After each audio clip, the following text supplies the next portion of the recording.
ఎవడు పడితే వాడు మాట్లాడేటోడాయిండు. ఏంటిది జాబ్స్ ఇత్తలేడు అని. ఎంతమంది అగెనిస్ట్ గా పనిచేసిందంటే కేసీఆర్ కి ఒక 50 యూట్యూబ్ ఛానల్స్ పనిచేసినాయంట. అసలుకి మీకు ఎక్కడి నుండి ఏం మనీ రాకుండానే మీరు అసలు కేసీఆర్ కి వ్యతిరేకంగా పనిచేసిల్లా? ఎంత మ్యానిపులేట్ చేసిల్లంటే మనుషుల్ని. పత్తి చేనులలో పత్తి ఏరుకునే ముసలోళ్ళ దగ్గరికి పోయి మీకు కాళ్ళు మొక్కుతా, మీకు దండం పెడతా, మీరు కేసీఆర్ కి తప్ప వేరెవరికైనా ఓటేయండి అంటే కేసీఆర్ వస్తే మీ బతుకు మంచిగా లేదు కానీ వేరే వాళ్ళు వస్తే మీ బతుకు మంచిగా బాగుపడుతుందా? కాళ్ళు మొక్కాల్సిన అవసరం ఏమున్నదండి మీకు 2000 పింఛన్ ఇస్తే సరిపోతుందా? మీ పిల్లల భవిష్యత్తు అవసరం లేదా అని ఒక్కొక్కడు కాళ్ళ మీద పడి మొక్కుతున్నారు. రాష్ట్రంలో ఎంతమంది చదువుకున్న వాళ్ళు ఉన్నారు? వాళ్ళందరికి స్కిల్స్ ఒక విధంగానే ఉంటాయా? నీకు పుట్టిన 2 కొడుకులకే ఒకే విధంగా ఉండదు తెలివి అనేది. రాష్ట్రంలో ఉన్న వాళ్ళందరికి ఒకే విధంగా ఉంటుందా? దమ్మున్నోడు కొట్టుకుంటాడు, జాబులు లేనోడు ఊకుంటాడు. స్కిల్స్ ఉండాలి మన దగ్గర. స్కిల్స్ ఉన్నప్పుడే గవర్నమెంట్ జాబ్స్ గురించి మాట్లాడాలి. స్కిల్స్ లేవు, ఏం లేవు, నిరుద్యోగులం అని ర్యాలీలు చెప్తే ఏమవుతుంది? ఒక బురద చల్లడానికి పనిచేసిళ్ళు అందరూ యూట్యూబర్స్ అందరూ బురద చల్లడానికి, కేసీఆర్ మీద బురద చల్లడానికి పనిచేసి లాస్ట్ కు మనకు అభివృద్ధి చేసి మన తెలంగాణను తెచ్చినోడిని ఇప్పుడు కాదనుకున్నాం మనము. అంటారు కదా తల్లి పాలు తాగే తల్లి రొమ్మునే గుద్దినాం అన్నట్టు. ఇప్పుడు మనం కూడా అంతే, తల్లి రొమ్మునే గుద్దినాము. మనం తినే అన్నంలో మనమే మన్ను పోసుకున్నాము. 10 సంవత్సరాల క్రితము మా అమ్మ రాత్రి 12 గంటలకు పోయేది తోటలకు. అంటే ఇక్కడ మేము తోటలకు వరేసుకుంటే వరిలో నీళ్లు పెట్టడానికి 12 గంటలకు పోయేది. మా అమ్మ మళ్ళీ తిరిగి ఇంటికి వచ్చేదాకా మేము భయంతో ఉండేది. ఎందుకంటే ఎక్కడ ఏ పాము గరుస్తుందో, మరి కరెంటు వైర్లు ఎట్లున్నాయో, మరి షాక్ వస్తుందా ఏమొస్తుందా అని చెప్పేసి అట్లా టెన్షన్ పడుకుంటున్నాము. కేసీఆర్ వచ్చిన తర్వాత ఆ టెన్షన్ అనేది లేదు. ఆ ఒక్కటి సరిపోదా అండి మీకు కేసీఆర్ ని గెలిపించడానికి? మీకు తెలియదా అండి కేసీఆర్ మనకి ఎంత సౌకర్యం చేసిండు అనేది? కరెంట్ ఒక్కటి తీసుకొచ్చి మీ అమ్మ నాన్నల్ని టైంకు పొద్దుగాల పోయి ఎప్పుడు వత్తితే అప్పుడే కరెంట్ వచ్చేటట్టు చేసిండు. అది ఒక్కటి సరిపోదా?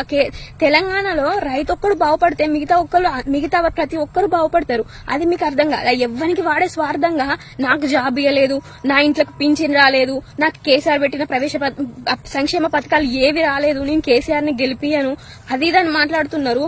ఎంత దరిద్రులండి మీరు అసలుకి, ఎంత పిచ్చోళ్ళు.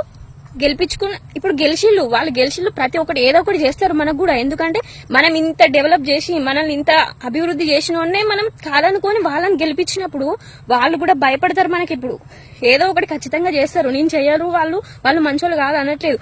కాకపోతే కేసీఆర్ ని ఎందుకు ఓడించిళ్ళు? కేసీఆర్ ఏం తక్కువ చేసిండని మీరు అందరు కలిసి కేసీఆర్ ని ఓడించిళ్ళు. అంత హైదరాబాద్ అంత డెవలప్ అయింది. అంత డెవలప్ అయినా గానీ ఇంకా వాళ్ళు డెవలప్ అవ్వాలని అక్కడ ఎన్ని సీట్లు ఉన్నాయో అన్ని కేసీఆర్ కే ఓట్లు వేసిళ్ళు. ఎందుకు వేసిళ్ళండి? మనకన్నా ఎక్కువ పిచ్చోళ్ళ వాళ్ళు ఏమన్నా? ఎక్కడి నుండో బతకడానికి వచ్చి ఇక్కడ తెలంగాణలో సెటిల్ అయిన వాళ్ళు ఎక్కువ, మన హైదరాబాద్ లో ఉన్నోళ్ళు వాళ్ళు కేసీఆర్ ని నమ్మి ఓట్లేసిళ్ళు. మనం ఇక్కడనే పుట్టి ఇక్కడనే పెరిగి కేసీఆర్ ఏంటిదో తెలుసుకొని కూడా కేసీఆర్ కి ఓట్లు వేయకుండా వేరే వాళ్ళకి ఓట్లేసి గెలిపించుకున్నామంటే మనకన్నా పిచ్చోళ్ళు, మనకన్నా మూర్ఖులు ఎవరన్నా ఉంటారా అండి? ఎంత ఎమోషనల్ గా ఇక్కడ ఎంత హార్ట్ దగ్గర ఎంత బాధ అనిపిస్తుందంటే మనం ఇక బాగు చేసేటోని మనం కాదనుకున్నాము, మనం బాగుపడము, అభివృద్ధి చెందము. ఇంకా 5 సంవత్సరాలకి మళ్ళీ కేసీఆర్ అత్తలే అనుకుంటే మనం మళ్ళీ 10 సంవత్సరాల వెనక్కి పోతాం. ఏ పార్టీ అనేది మనకు వచ్చింది పక్కన పెడితే మళ్ళా మన బతుకులు 10 సంవత్సరాల వెనకకు పోతాయి. ఒక మాట అండి, మేము ఈ పార్టీ మంచిది కాదు ఆ పార్టీ మంచిది అని మాత్రం మాట్లాడట్లేదు. నేను చూసిన ఈ 10 సంవత్సరాల కాంచి నేను చూసిన అభివృద్ధి ఎట్లున్నది, 10 సంవత్సరాల క్రితం ఎట్లున్నది. మా ఇంట్లో మా అమ్మ గురించి చెప్పిన కదా, 12 గంటలకు నీళ్లు కట్టడానికి పోయింది మా అమ్మ. అప్పుడు మా అమ్మ వచ్చేదాకా నా ప్రాణంలో ఉండకపోయేది. ఎందుకంటే ఏమవుతుందో అని టెన్షన్ తోటి. ఆ ఒక్కదానికైనా నేను కేసీఆర్ రావాలనుకున్నాం మళ్ళా, కానీ రాలేదు. ఇప్పుడు వచ్చిన వాళ్ళు కూడా చేస్తారు, మనకు ఖచ్చితంగా చేస్తారు. మేము ఈ పార్టీ మంచిది కాదు ఆ పార్టీ మంచిది అని అస్సలు చెప్తలేము. కాకపోతే ఒక్కటి ఏంటిదంటే అందరు అంటారు కదా మంచి ఎప్పుడైనా పాకదు, చెడు మాత్రమే పాకుతుందని. ఇక్కడ అదే జరిగింది. చేస్తా అని చెప్పి అందులో 9 పనులు ఖచ్చితంగా చేసిండు. ఏదో ఒక పని చేయకపోతే దాని మీద దొంగ అని ముద్ర వేస్తున్నారు. ప్రతి ఒక్కరు మా మీద 3 లక్షలు అప్పు చేసిండట, మా ఒక్క తలకాయ మీద 3 లక్షలు అప్పు చేసిండట అని చెప్తే కేసీఆర్ వచ్చి మీ ఇంటికి అడుగుతున్నాడు అండి నాకు ఈ సంవత్సరానికి ఇంత మిత్తైంది కట్టులే అని? ఏ గవర్నమెంట్ అప్పు చేయకుండా చేస్తుందండి? లేకపోతే లక్షలు కోట్లు తిన్నాడు అని అది అని మాట్లాడుతున్నారు. మీకు తెలుసా కోట్లు తిన్నాడు లక్షలు తిన్నాడని? డెవలప్ చేస్తేనేమో తిన్నట్టు, డెవలప్ చేయకపోతే తిననట్ట.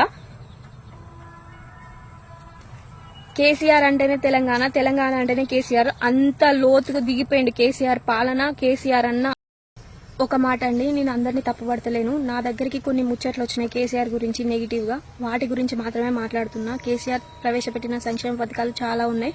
కేసీఆర్ గురించి మాట్లాడాలంటే ఒక్కరోజు సరిపోదు. కేసీఆర్ గురించి తెలియకుండా, ఆయన చేసిన పనుల గురించి సరిగ్గా తెలియకుండా ఆయన మీద బురద జల్లడానికి అయితే మీరు ప్రయత్నించకండి. కేసీఆర్ ఏం చేయలేదా, చేసిండా అనేది మీరు మీ మనసుతోటి ఆలోచించి అప్పుడు మాట్లాడండి ఏం మాట్లాడుతున్నారో.